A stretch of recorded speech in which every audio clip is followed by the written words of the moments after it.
ਆਪਾਂ ਬੇਟੇ ਸਪੈਕਟਰਾ ਕੀਤਾ ਸੀਗਾ कि दो तरह का होंगे, एक एमिशन स्पैक्ट्रा, दूसरा absorption Spectra. Emission Spectra further आप क्या दो तरह का होंगे, एक कॉन्टीन्यूअस एमिशन स्पैक्ट्रा तो दूसरा लाइन एमिशन स्पैक्ट्रा। ठीक है, लाइन स्पैक्ट्रा की सीगा, कॉन्टीन्यूअस दे विच तां लगातार सारे कलर्स एक दूजे दे विच मर्ज हुए हुए हैं। लाइन स्पैक्ट्रा दे विच की सी बेटे कि कुछ थां ते कुछ खास वेवलैंथ दीयां जिहड़ियां लाइनां सी वो आ जांदियां स्पैक्ट्रम दे, अदरवाइज सारा की है ब्लैक है।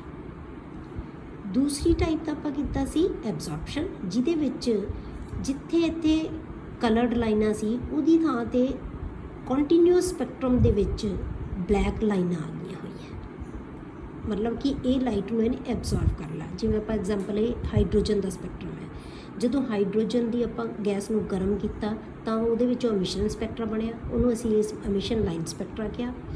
ਜਦੋਂ ਅਸੀਂ ਹਾਈਡਰੋਜਨ ਦੇ ਵਿੱਚੋਂ ਦੀ ਲਾਈਟ ਪਾਸ ਕੀਤੀ ਤਾਂ ਉਹਦਾ ਐਬਜ਼ੌਰਪਸ਼ਨ ਸਪੈਕਟਰਾ ਕੀਤਾ, ਤੇ ਹਾਈਡਰੋਜਨ ਨੇ ਇਹੀ ਕਲਰ ਦੀਆਂ ਇਹੀ ਵੇਵਲੈਂਥ ਦੀਆਂ ਰੇਡੀਏਸ਼ਨਸ ਹੈ ਜਿਹੜੀਆਂ ਉਹ ਐਬਜ਼ੌਰਵ ਕਰ ਲਈਆਂ, ਤਾਂ ਉੱਥੇ ਬਲੈਕ ਕਲਰ ਆ ਗਿਆ। ਅਦਰਵਾਈਜ਼ ਸਾਰਾ ਕੀ ਹੈ, ਇਹ ਕੰਟੀਨਿਊਸ ਸਪੈਕਟਰਮ ਹੈ। ਇਹ ਆਪਾਂ ਡਿਟੇਲ ਗੱਲ ਕੀਤੀ ਸੀਗੀ। ਠੀਕ ਹੈ, ਹੁਣ ਨੈਕਸਟ ਹੈ ਜਿਹੜਾ ਉਹ ਹੈ ਆਪਣਾ line spectrum of hydrogen. Line spectrum of hydrogen ਕੀ ਹੈ ਬੇਟੇ, ਕਿ ਜਦੋਂ ਆਪਾਂ ਹਾਈਡਰੋਜਨ ਦੇ डिस्चार्ज ट्यूब ਦੇ ਵਿੱਚ ਹਾਈਡਰੋਜਨ ਗੈਸ ਫਿਲ ਕਰਕੇ ਉਹਦੇ ਵਿੱਚ ਅਸੀਂ ਇਲੈਕਟ੍ਰਿਕ ਡਿਸਚਾਰਜ ਪਾਸ ਕਰਦੇ ਹਾਂ ਨਾ ਬੇਟੇ, ਤਾਂ ਉਹਦੇ ਵਿੱਚੋਂ ਲਾਈਟ ਰੇਡੀਏਸ਼ਨਸ ਐਮਿਟ ਹੁੰਦੀਆਂ। ਉਹ ਐਮਿਟਡ ਰੇਡੀਏਸ਼ਨਸ ਨੂੰ ਜਦੋਂ ਆਪਾਂ ਸਪੈਕਟ੍ਰੋਸਕੋਪ ਦੇ ਨਾਲ ਸਟੱਡੀ ਕਰਦੇ ਹਾਂ, ਐਨਾਲਾਈਜ਼ ਕਰਦੇ ਹਾਂ ਉਹਨਾਂ ਨੂੰ, ਤਾਂ ਉਹਦੇ ਵਿੱਚੋਂ ਜਿਹੜਾ ਸਪੈਕਟਰਮ ਬਣੇਗਾ ਨਾ, ਉਹਦੀਆਂ ਬਹੁਤ ਸਾਰੀਆਂ ਲਾਈਨਾਂ ਬਣ ਜਾਂਦੀਆਂ ਬੇਟੇ, ਬਹੁਤ ਸਾਰੀਆਂ ਲਾਈਨਾਂ ਤੋਂ ਮਿਲ ਕੇ ਬਣਿਆ ਹੋਇਆ ਹੈ। These lines are grouped into different series, ਅਲੱਗ-ਅਲੱਗ ਸੀਰੀਜ਼ ਦੇ ਵਿੱਚ ਇਹ ਗਰੁੱਪਡ ਹੋਈਆਂ। मतलब आह लाइना का एक ग्रुप बन गया, ये अलग ग्रुप, ये अलग ग्रुप, मतलब अलग अलग ग्रुप बन जाते हैं। ठीक है, which appear in different regions of light, हरेक अलग अलग रीजन के आते हैं। ठीक है, जिहड़ा ये कंप्लीट स्पैक्ट्रम असी लवांगे फोटोग्राफिक प्लेट के उत्ते, उन्होंने असी कहते हैं हाइड्रोजन स्पैक्ट्रम या atomic spectrum of hydrogen, atomic spectrum of hydrogen. Clear हो गए। तो हुणे हाइड्रोजन स्पैक्ट्रम की बनिया बेटे, कि ये सीरीज़ है जिहड़ियां वो की उन्होंने नाम देते उन्होंने डिस्कवरर के नाम से। किहड़ियां सीरीज़ है, Lyman series, Balmer, Paschen, Brackett and Pfund. ये किहड़े रीजन च फॉल कर रही हैं, जिहड़ी लेमन सीरी है ये किहदे च है, अल्ट्रावायलट जिहड़ा रीजन च आउंदी है। बामर है जिहड़ी विजिबल, सिर्फ बामर सीरी है जिहड़ी विजिबल च आउंदी है, जिन्होंने असीं देख सकते हैं। पाश्चन, ब्रैकेट एंड पिफंट किहदे च आउंदी है, इनफ्रारैड दे विच आ जाती है। मतलब कि विजिबल तो घट वेवलैंथ वालियां जिहड़ियां वो लेमन सीरी है, जिहड़ियां विजिबल रेंज तो वध वेवलैंथ वालियां ये तीनों सीरीज़ है जिहड़ियां इनफ्रारैड रेज दे विच आउंदियां। क्लीयर।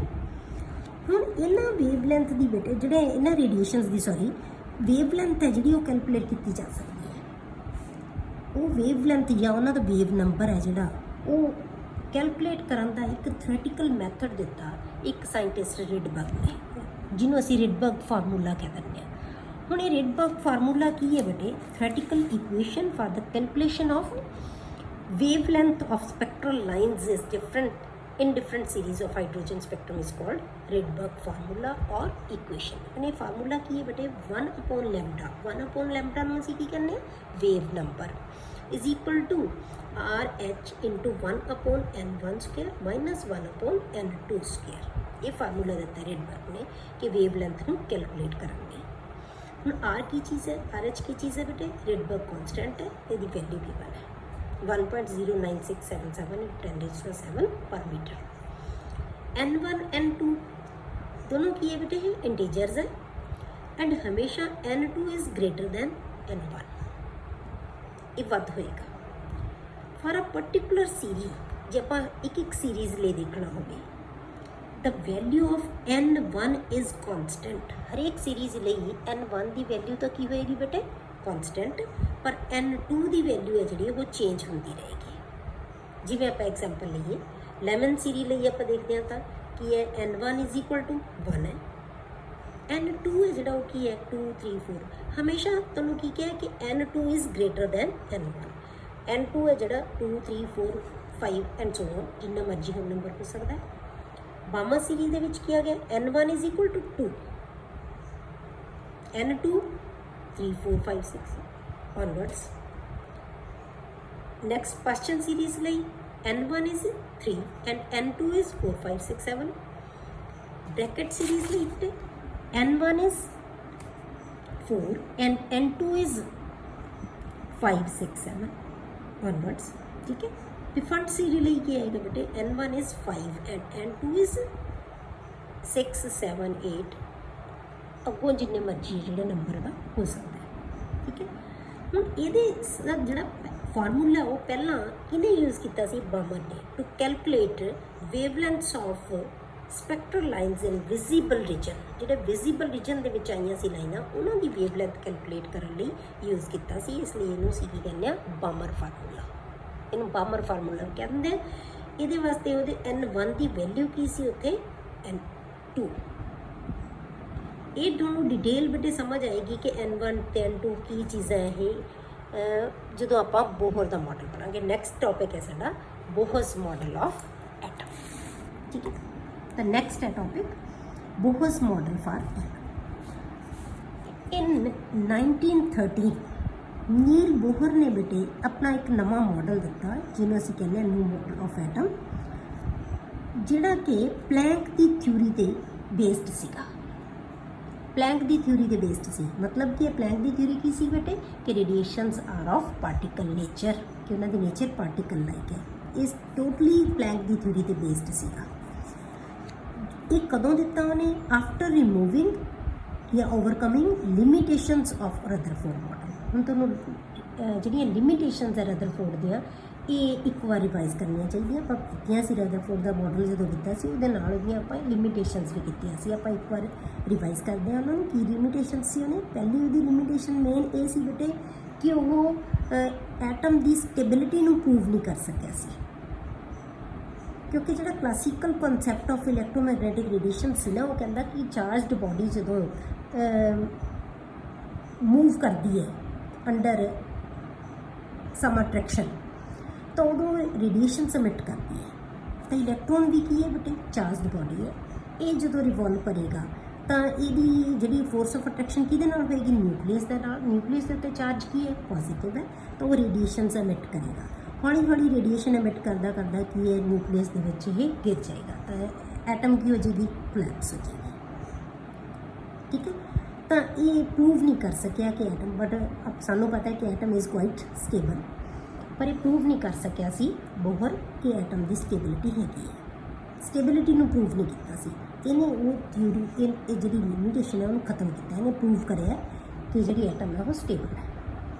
ठीक है, दूसरा वह की सी कि जिहड़ियां हाइड्रोजन स्पैक्ट्रल लाइनस आउंदियां उन्होंने दस नहीं सकिया कि क्यों इन्नियां हाइड्रोजन के विच इन्नियां स्पैक्ट्रल लाइनस आउंदियां, उन्होंने भी इन्हें लिमिटेशनस नूं ओवरकम किया।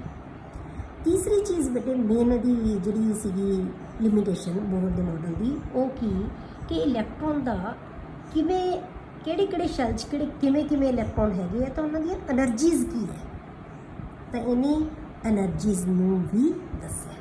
मतलब कि यह सारा जो मॉडल है वो बेस्ड की है रदरफोर्ड के बेस पर ही बनाया इन्हें मॉडल, वो लिमिटेशनस नूं दूर करके, मतलब कि वो मॉडिफाई किया।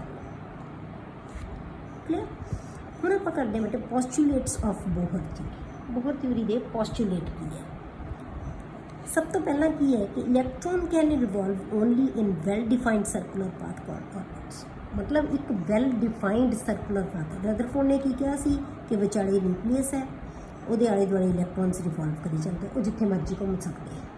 पर इन्हें की कहता कि एक डेफिनेट पाथ है, सर्कुलर पाथ है जिहदे विच इलैक्ट्रॉन है जो रिवॉल्व करेगा, तो सर्कुलर पाथ में उन्हें की कहता ऑर्बिट। इन्हां ऑर्बिट्स की एनर्जी है बेटे जी वो की है फिक्स है।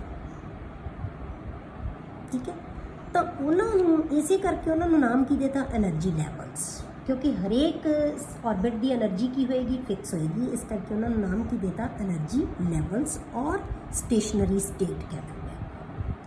इलैक्ट्रॉन ही स्टेशनरी जिहड़ा पाथ है वो की है स्टेशनरी फिक्स एनर्जी वाला। ठीक है, इलैक्ट्रॉन रिवॉल्व कर रहा है उस पाथ पे, ट्रैक बनया हुआ, मतलब उस ट्रैक पे इलैक्ट्रॉन है जो वो रिवॉल्व कर रहा है। दूसरा पोस्टुलेट की है कि electron have same energy as that of the orbit in which it is revolving. Electron की एनर्जी उन्नी होएगी जिन्नी उस ऑर्बिट की एनर्जी है जिहदे विच वो घूम रहा है। तीसरा पोस्टुलेट की है बेटे, while revolving in a particular energy level electron do not emit any radiations. ਜਦੋਂ ਇੱਕ એનર્ਜੀ ਸ਼ੈਲ ਦੇ ਵਿੱਚ ਇਲੈਕਟ੍ਰੋਨ ਰਿਵੋਲਵ ਕਰ ਰਿਹਾ ਤਾਂ ਉਹ ਉਦੋਂ ਕੋਈ એનર્ਜੀ ਐਮਿਟ ਨਹੀਂ ਕਰੇਗਾ। ਮਤਲਬ ਕੀ ਹੈ, ਜਿਹੜਾ ਕਲਾਸੀਕਲ ਕਨਸੈਪਟ ਸੀ ਇਲੈਕਟ੍ਰੋਮੈਗਨੈਟਿਕ ਰੇਡੀਏਸ਼ਨਸ ਦਾ, ਉਹ ਇੱਥੇ 100% ਨਹੀਂ ਲਾਗੂ ਹੋ ਰਿਹਾ ਕਿ ਰੇਡੀਏਸ਼ਨਸ ਐਮਿਟ ਨਹੀਂ ਕਰੇਗਾ। ਇਹ ਕਹਿੰਦਾ ਇੱਕ ਪਰਟੀਕੂਲਰ ਸ਼ੈਲ ਦੇ ਵਿੱਚ ਜਦੋਂ ਹੈਗਾ ਉਹ ਤਾਂ એનર્ਜੀ ਐਮਿਟ ਨਹੀਂ ਕਰੇਗਾ। ਤਾਂ ਜਦੋਂ ਇਹੀ ਚੀਜ਼ ਇਹਨੇ ਕਹਿ ਦਿੱਤਾ ਤਾਂ ਮਤਲਬ ਕੀ ਹੋ ਗਿਆ, ਸਟੇਬਲ ਹੋ ਗਈ। ਇਸੇ ਇਹ ਰੇਡੀਏਸ਼ਨਸ ਐਮਿਟ ਕਰਨ ਕਰਕੇ ਇਹਦੀ ਸਟੇਬਿਲਿਟੀ ਹੈ ਜਿਹੜੀ ਉਹ प्रूव नहीं कर सकिया सी रदरफोर्ड। तो इन्हें की कहता कि उदों ये एनर्जी या रेडिएशंस एमिट नहीं करेगा। फिर अगला पॉइंट जोड़ा है बेटे, इफ इलैक्ट्रॉन एब्जॉर्ब्स और एमिट एनर्जी, जे इलैक्ट्रॉन एब्जॉर्ब कर लवे एनर्जी या एमिट करे तो उन्होंने हमेशा अपना लैवल है जो छड्डना पेगा। जे एब्जॉर्ब करेगा एनर्जी तो अपने तो हायर लैवल पर चला जाएगा, जे एमिट करेगा एनर्जी तो अपने नालों लोअर लैवल पर आ जाएगा। मतलब कि हमेशा वह एनर्जी लैवल है जो जरूर चेंज होएगा जे वो एनर्जी को एब्जॉर्ब या एमिट करेगा। ठीक है, if it absorb energy in some fixed amount of energy, जी एनर्जी है जी वो की होएगी हमेशा फिक्स होएगी, जी उन्हें एब्जॉर्ब भी करनी है, जी एमिट भी करनी है। हमेशा वो फिक्स अमाउंट के ही एनर्जी को एब्जॉर्ब करेगा, फिक्स अमाउंट के एनर्जी को रिलीज़ करेगा। मतलब कि पैकेट्स के ही एब्जॉर्ब करेगा जिन्होंने असीं क्वांटा कह देंगे हैं। ये सिंपल असीं कहना भी क्वांटम, मतलब पैकेट्स के एनर्जी को एब्जॉर्ब करेगा तो पैकेट के एनर्जी को रिलीज़ करेगा and jumps to higher energy level called excited state. तो जो एनर्जी एब्जॉर्ब कर लेगा तो एक्साइटेड स्टेट के पहुँच जाएगा। पर जे इन्हें वापस आना है, क्योंकि सानू पता है कि excited state is unstable state, तो same amount of energy is released when electron jumps from higher energy level to lower energy level. तो सेम अमाउंट की एनर्जी है जी की करेगा, रिलीज़ करेगा। हुण जे असीं मैथमैटिकली इहनूं लिखना होवे तां आपां की कहांगे, delta E is equal to E2 minus E1। Second energy level तो फस्ट एनर्जी लैवल ते जिहड़ा एनर्जी का डिफरेंस है उन्होंने असीं की कहने डेल्टा ई। चेंज डेल्टा किनू शो करता है, हमेशा चेंज। तो चेंज इन एंथैल्पी है जी या एनर्जी है जी यदि की आएगी, दो जोड़े लैवल्स है उन्होंने जिन्ना एनर्जी का डिफरेंस होएगा उन्होंने आप की कहेंगे डेल्टा ई। जिवें बेटे आप फिगर के दिखाया, जो आप ये फिगर देखिए तो ये आप की देखते हैं कि ये एनर्जी लैवल, ये न्यूक्लियस है, ये सारे की है एनर्जी लैवल्स बने हुए हैं। इन्हों के इलैक्ट्रॉन है, ये N1 है, ये N2 है, ये N3 है, ये पहला ऑर्बिट है, ये दूजा ऑर्बिट है, ये तीसरा ऑर्बिट है। N1 तो N2 के एनर्जी डिफरेंस है, N2 तो N3 के एनर्जी डिफरेंस है। ठीक है, ये इन्हों के एनर्जी लैवल्स है। तो जो इन्हें इत्थों इत्थे जाना है तो जिन्ना एनर्जी का गैप है उन्होंने एब्जॉर्ब करनी पेगी तो इत्थे पहुँच जाएगा। जे इत्थों इत्थे जाना है तो जिन्ना इन्हों दोनों के गैप है वो एब्जॉर्ब करनी पेगी तो इत्थे पहुँच जाएगा। ठीक है, जो इन्हें वापस आना है तो जिन्ना ये गैप की एनर्जी ने एब्जॉर्ब की सी उन्नी एनर्जी रिलीज़ करेगा जे इत्थों इत्थे जाएगा। पर जे इन्हें इत्थों इत्थे जाना है तो फिर की है, उन्नी एनर्जी जिन्नी एब्जॉर्ब की सी उन्नी ये रिलीज़ करेगा। पर जरूरी नहीं है 2 स्टैप्स आवे, ये सिंगल स्टैप के भी आ सकता है, 3 तो 1 पर भी आ सकता है। ठीक है, तो ये दोनों एनर्जीज़ का गैप इन्हों का सम आएगा, जोड़ा इत्थों इत्थे तक एनर्जी, इत्थों इत्थे तक एनर्जी, इसका जो सम होएगा वो एनर्जी है जी वो रिलीज़ करेगा तो इत्थे आ जाएगा। जे सीधा इत्थों इत्थे जाना है तो दोनों का गैप है जो सम वो एनर्जी एब्जॉर्ब करेगा तो ही हायर लैवल पर जाएगा। क्लीयर हो गया। तो ये बोहर ने यह दसिया है कि जोड़ा इलैक्ट्रॉन है वो फिक्स ऑर्बिट्स दे विच ही रिवॉल्व कर सकता है। ठीक है, हुण इन्हां लैवल्स है जिहड़े बने हुए सी उन्हां नूं नाम की देता, जिवें आपां 1 2 किया सी उन्हें इन्हूं नाम दिते K L M N and so on, अगों अल्फाबैटिकली उहदे नाम दिते, या असीं उन्हां नूं 1 2 3 ते आपां N जिवें उहदे फिगर च आपां किहा सी N1 है मतलब पहला ऑर्बिट, N2 है दूजा ऑर्बिट। क्लियर। अगला पोस्टुलेट है बेटे, Electron can revolve only in those circular orbits for which angular momentum of the electron is a whole number multiple of h upon 2 pi. ਜਿਹੜਾ ਕਿ h upon 2 pi ਦਾ whole number multiple ਹੋਏਗਾ angular momentum, electron ਦੀ ਜਿਹੜੀ angular momentum ਹੈ ਉਹ h upon 2 pi ਦਾ ਕੀ ਹੋਣਾ ਚਾਹੀਦਾ, simple whole number multiple ਹੋਣਾ ਚਾਹੀਦਾ, ਤਾਂ ਇਲੈਕਟ੍ਰੋਨ ਉਹਦੇ ਵਿੱਚ ਰਿਵੋਲਵ ਕਰ ਸਕੇਗਾ। ਤਾਂ ਐਂਗੂਲਰ ਮੋਮੈਂਟਮ ਅਸੀਂ ਕੀ ਲਿਖਦੇ ਹਾਂ, ਫਿਜ਼ਿਕਸ ਵਿੱਚ ਤੁਸੀਂ ਪੜ੍ਹਿਆ ਹੋਏਗਾ ਬੇਟੇ, ਐਂਗੂਲਰ ਮੋਮੈਂਟਮ ਹੈ ਜਿਹੜੀ ਆਪਾਂ ਐਂਗੂਲਰ ਮੋਮੈਂਟਮ ਨੂੰ ਕਾਹਦੇ ਨਾਲ ਲਿਖਦੇ ਹਾਂ, MVR ਦੇ ਨਾਲ, ਠੀਕ ਹੈ। ਮੂਵਮੈਂਟ ਆਫ ਮੋਮੈਂਟਮ, ਮੋਮੈਂਟਮ ਕੀ ਹੈ, MV, ਠੀਕ ਹੈ। ਤਾਂ angular momentum of electron MVR is equal to NH upon 2 pi। ਕਿੰਨਾ ਹੋਏਗਾ ਇਹ, NH upon 2 pi। n ਕੀ ਚੀਜ਼ ਹੈ ਬੇਟੇ, 1 2 3 ਇੰਟੀਜਰ ਹੈ ਇਹ, 1 2 3 4 ਜਿੰਨਾ 5 ਜਿੰਨਾ ਮਰਜ਼ੀ ਹੋ ਸਕਦਾ ਹੈ। h ਪਲੈਂਕਸ ਕਨਸਟੈਂਟ ਹੈ, ਪਾਈ ਇਜ਼ ਕਨਸਟੈਂਟ, ਠੀਕ ਹੈ। ਹੁਣ ਜੇ ਆਪਾਂ ਐਂਗੂਲਰ ਮੋਮੈਂਟਮ ਕਹਿਣੀ ਹੋਵੇ ਕਿ ਜੇ ਪਹਿਲੇ ਸ਼ੈਲ 'ਚ ਹੈ n ਇਜ਼ ਇਕੁਅਲ ਟੂ 1 ਹੈ ਤਾਂ ਕਿੰਨੀ ਹੋ ਜਾਏਗੀ ਬੇਟੇ, h upon 2 pi ਆ ਜਾਏਗੀ, ਠੀਕ ਹੈ, h upon 2 pi। ਜੇ n 2 ਹੈ ਸੈਕੰਡ ਸ਼ੈਲ 'ਚ ਹੈ ਤਾਂ ਉਹਦੀ ਐਂਗੂਲਰ ਮੋਮੈਂਟਮ ਕਿੰਨੀ ਹੋਏਗੀ, 2h upon 2 pi। ਇਹਦਾ ਮਤਲਬ ਕੀ ਹੋਇਆ ਕਿ ਬੋਹਰ ਨੇ ਇਹ ਦੱਸਿਆ ਹੈ ਕਿ angular momentum of electron is quantised. Angular momentum ਹੈ ਜਿਹੜੀ ਉਹ ਕੁਆਂਟਾਈਜ਼ਡ ਹੈ, ਸਿਰਫ ਖਾਸ ਆਰਬਿਟਸ ਹੈ ਜਿਨ੍ਹਾਂ ਦੇ ਵਿੱਚ ਇਲੈਕਟ੍ਰੋਨ ਹੈ ਜਿਹੜਾ ਉਹ ਰਿਵੋਲਵ ਕਰ ਸਕਦਾ ਹੈ। ਹਰੇਕ ਥਾਂ ਦੇ ਉੱਤੇ ਇਲੈਕਟ੍ਰੋਨ ਹੈ ਜਿਹੜਾ ਰਿਵੋਲਵ ਨਹੀਂ ਕਰ ਸਕੇਗਾ, ਹਰੇਕ ਥਾਂ 'ਤੇ ਇਲੈਕਟ੍ਰੋਨ ਹੈ ਜਿਹੜਾ ਰਿਵੋਲਵ ਨਹੀਂ ਕਰ ਸਕੇਗਾ। ਇਹਨੂੰ ਆਪਾਂ ਕਿਵੇਂ ਕੰਪੇਅਰ ਕਰ ਸਕਦੇ ਹਾਂ ਬੇਟੇ, ਜਿਵੇਂ ਆਪਾਂ ਸਟੇਅਰ ਕੇਸ ਲੈ ਲੈਂਦੇ ਹਾਂ, ਲੈਡਰ ਲੈ ਲੈਂਦੇ ਹਾਂ। ਹੁਣ ਆਪਾਂ ਇੱਕ ਸਟੈਪ ਹੈ ਬਣਿਆ ਹੋਇਆ, ਫਿਰ ਉਸ ਤੋਂ ਇੱਕ ਨੈਕਸਟ ਸਟੈਪ ਹੈ, ਆਪਾਂ ਇੱਕ ਸਟੈਪ ਤੋਂ ਮੂਵ ਕਰਕੇ ਦੂਜੇ ਸਟੈਪ 'ਤੇ ਜਾਂਦੇ ਹਾਂ।